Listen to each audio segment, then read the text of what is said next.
Right. ఇక నిన్న మొన్న మీకు ఒక లెటర్ రాసిరు, మిత్రమా ఎక్కడి నుంచి ఎక్కడికి వచ్చినావు, అసలు నీ స్థాయి ఎక్కడి నుంచి ఎక్కడికి పోయింది. ఒక అజ్ఞాతవాసి కేసీఆర్కు లెటర్ రాసిండని మనమంతా విన్నాం. ఆ అజ్ఞాతవాసి ఎవరు? ఆ అజ్ఞాతవాసి ఇప్పుడు మన స్టూడియోలో ఉన్నారు. పిలుపు అన్నారు. ఆ అజ్ఞాతవాసి ఇప్పుడు మన దగ్గరే ఉన్నాడు. ఆ అజ్ఞాతవాసి రాసినటువంటి లెటర్ను ఒకసారి మీకు వీలైతే చూపించే ప్రయత్నం చేస్తా. ఎందుకంటే ఏడి వస్తుందా అన్న, please come. So cine director అన్న, మీరందరికీ పరిచయం ఉన్నటువంటి వ్యక్తి, కొత్తగా నేను పరిచయం చేయాల్సిన పని లేదు అన్న. నగరం నిద్రపోతున్న వేళ, శరణం గచ్చామి లాంటి మూవీస్, అద్భుతమైన మూవీస్ తీసుకొచ్చిండు. కేసీఆర్తో మంచి అనుబంధం ఉన్న మిత్రుడు. ఒక మిత్రుడికి మాత్రమే మిత్రుడి బాధ తెలుస్తుంది కాబట్టి దాన్ని అక్షరీకరించి అజ్ఞాతవాసిగా ఈ జనావాసంలోకి వదిలేసిండు ఓ ఉత్తరాన్ని. ఆ ఉత్తరం మొత్తం తిరిగి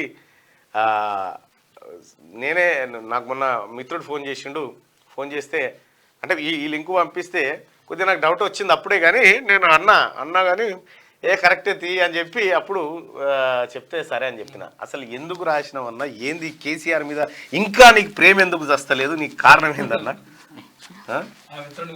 ఆ మిత్రుని మీద ఎందుకు మీకు ప్రేమ చనిపోతలేదు ఇంకా?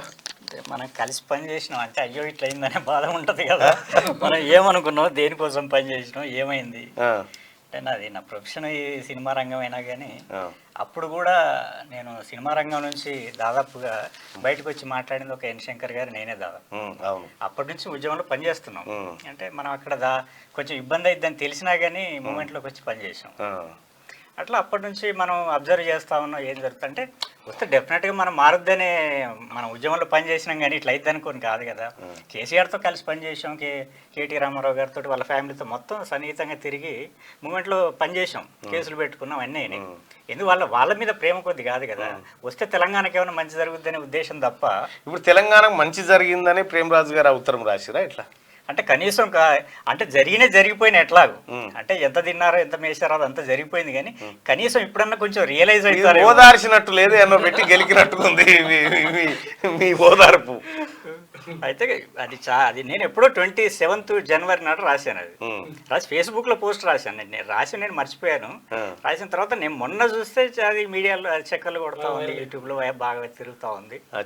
అయితే నేను రాసింది యాక్చువల్గా కేటీఆర్ని ఉద్దేశించి రాశాను. నేను అంటే అతనితో ఎక్కువ సన్నిహితంగా తిరిగాను కాబట్టి అతన్ని ఉద్దేశించి రాశాను. వాళ్ళు ఎవరు అన్నోన్ పర్సన్ ఎవరో దాన్ని ఫార్వర్డ్ చేశారు. అట్లా తిరిగి అది ఆ లెటర్ పంపు వాయిస్ వీళ్ళ చేతికి వచ్చింది. వాళ్ళు పేరు లేదు కనుక వాళ్ళు ఏమనుకున్నా నేను కేసీఆర్కు రాశానని చెప్పేసి అనుకున్నారు. చాలా మంది అనుకో. కాకపోతే ఏంటంటే వాళ్ళ ఫ్యామిలీలో ఎవరికైనా వర్తిస్తారు, అందరికి వర్తిస్తుంది. సకుటుంబ సపరివార సమేతంగా.